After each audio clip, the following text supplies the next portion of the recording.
What's up, y'all? It's Lone Wolf. So I got a video today about living in your flesh, okay? What does it mean that you're living in your flesh? A lot of people who don't walk in spirit, they don't understand what that means, okay?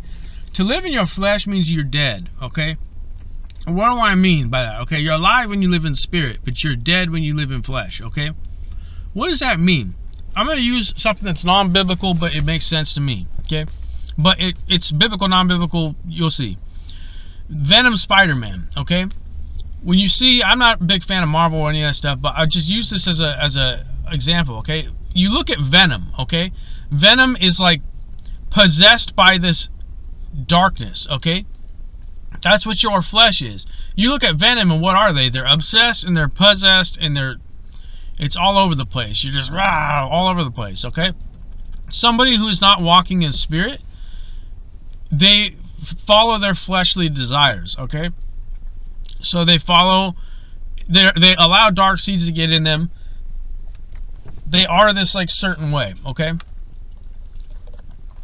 So people who are in their flesh see people in spirit and they like automatically attack them, bro. And it's really strange to me to see that, because it's like, well, at some point when you're living in your flesh and you understand that, the Venom Spider-Man thing, you understand that if I touch this person that's in spirit, I'm in for something that I don't understand. I'm in for some divine judgment I don't understand. You do not attack people in general, okay? People who are in their flesh, they attack each other all the time. But to attack somebody in spirit is probably the dumbest thing you could ever do.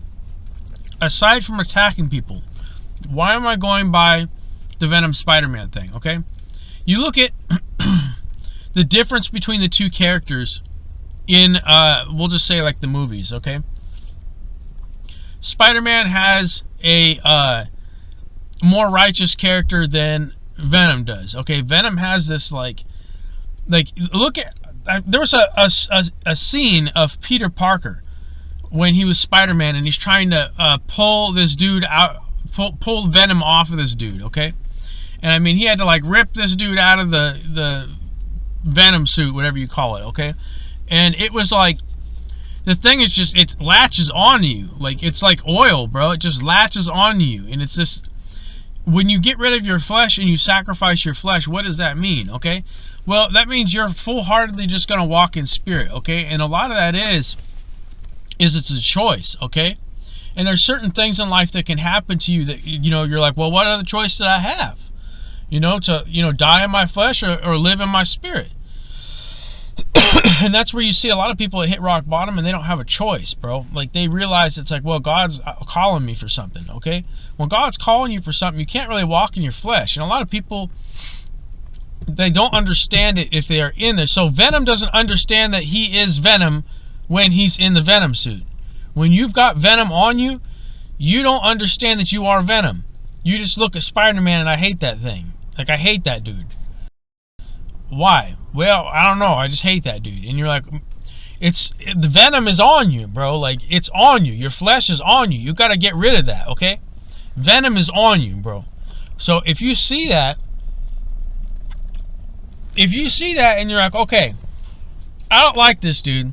And some people may say, I don't like this person because they're a Christian. That's your number one indication that you are living in your flesh, bro. You are living in your flesh. And there's some people that, well, I disagree with, you know, this and this, and, well, you have a problem with God, and that's your problem and not mine, okay? But you see, Venom always has an issue with Spider-Man, bro. So if you're walking in the spirit, I'm not saying that Spider-Man is walking in spirit. That's kind of weird. I'm using it as an example, okay? That Venom automatically hates Spider-Man, bro.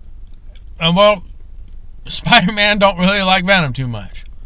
But you see from the movie that Spider-Man tries to save the person that's inside the Venom suit, bro. He tries to pull him out, get rid of the Venom, okay? So somebody who's walking in spirit will try and give you wisdom to try and get out of your flesh, okay? This is a weird thing. I just pulled over to do it really quick. I'm about to go and work and stuff, so I'm like, well, here we go. But your job as walking in spirit, it isn't necessarily to pull people out of their flesh. I mean, it is. That's That's why we preach to people. That's why we do preach and minister to people. It's because you want people to get out of their flesh so they can live their lives. Okay? Here's an example of something that there are levels to Venom. Okay? There's levels to it. You could be, it's somewhat attached to you, it's hanging on, but you just walk in spirit and it just is somewhat on you. Okay? But you believe in God, you understand the Word of God. It's kind of like the seeds that fell by the road, the thorn bushes. It's kind of like that too, where it's like, well, how deep are your roots when it comes to your good seed and your bad seed? Depending on how deep your roots go with good seed and bad seed depends on how much venom is on you, how much your flesh is on you, okay? Which is a very strange thing to think about. But I saw people here that everybody here is like, I'm surrounded by people that are in Venom suits, bro. So it's like I done fought the whole damn town off because nobody's walking in spirit here. Nobody, bro. Nobody.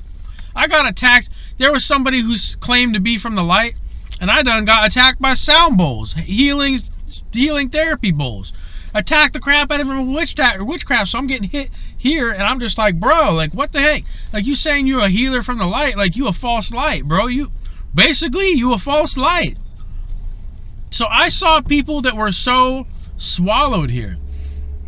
But it was their, like, when you see people that are in a cult, that are, like, they are part of the occult, but they're, like, in their own witchcraft cult, like, Venom is so on them that they live to die, bro. There are people here generations of people who have just lived and died in their flesh. Like, they were dead their whole lives and then died, bro. Like, that's how insane it is to think about. That maybe they were alive as a kid, because kids seem to be this thing where they're not swallowed. Some of them is, but you look at, like, children, they're not swallowed up by venom like an adult person is who has the active choice to live in that. So people that will tell you that, there's people that are like Venom that will tell you they're alive, and you're like, bro, you're dead. Like, you don't understand this. Like, you are dead, bro. And it's like, well, I'm alive. Okay, well, let's sit down and list out your habits. Let's list out your behaviors. Let's list out what you believe in. Let's list out what you stand for. Let's list out all of it. And I'm going to list out my habits and this and what I believe in, my wisdom, this and that. And it's like, well, they could say I have knowledge and I have this. Well, you still in your flesh. You still Venom with knowledge. You could know a lot of shit and you is still Venom. Just because you are really good at math or science or this or that, it doesn't mean that you're a Spiderman. It doesn't mean that you're walking in spirit. So you could be dead and be a scientist, bro. You could be a rocket scientist and still be dead. You living in your flesh. What does that do? Venom has no wisdom. Venom has no wisdom. He acts on his venom, on his anger, bro. So people that are in their flesh, they act on their flesh, not on their spirit. So they act more on foolishness than they do wisdom. So that's why it's so important that if you are living in venom, okay, you are living in flesh, you need to figure out a way to sacrifice your flesh off of you so that you can see a little bit more. Even a little bit more. And what's the way to do that, okay? Well, you can get wisdom and you can just start reading the Bible. That's if you are wearing the Venom suit, okay? Reading the Bible is what pulls that stuff off of you, bro. Getting wisdom that is divine, that pulls that off of you, okay? And once you do that, this is the kicker, okay?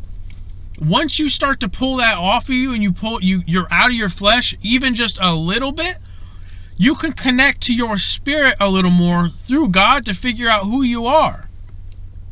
So people who are dead walking in their flesh, they don't even know who they are. The person that hit me with sound therapy bowls, bro, they may not even know who they are. They may wake up one day and walk into their spirit and go, this isn't what I want to do. Like, why am I doing this? Like, it really isn't. Does it speak to my cultural boundaries, though? Maybe not. Maybe it was just a thing they did that complemented their witchcraft.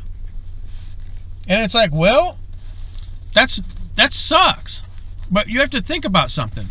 We have all been a fool to become wise. So what does that mean? Maybe everybody's been Venom at one time. So maybe it's one of those things where everybody has been Venom at one point in their lives. If you are walking in spirit now, you would understand that and go, oh yeah, I was Venom at one time. Why? Well, I was smoking pot, I was doing drugs, I was partying, I was drinking, I was following the freaking crowd before I got into all this trouble out here in the dark when they tried to pull me astray and throw me in a hole that they dug for me, and they threw themselves in it, and God pulled me back to Him, and I started figuring out wisdom. There's a lot of testimony out there of people that were Venom in their flesh for too long, and there was a circumstance in their life that the wicked tried to eat them, and God allowed it to bring them to Him, to pull that flesh off of them so that they could know themselves, they could know God, they could know Jesus, and they could get to know who they are down to their drop of blood. Who are you? So that's the thing, is like, you'll see people that, like, say you go through like a toxic divorce, and you're just trying to figure out who you are, bro. I've been in this marriage that's been toxic for 20 years, but I can't figure out who I am.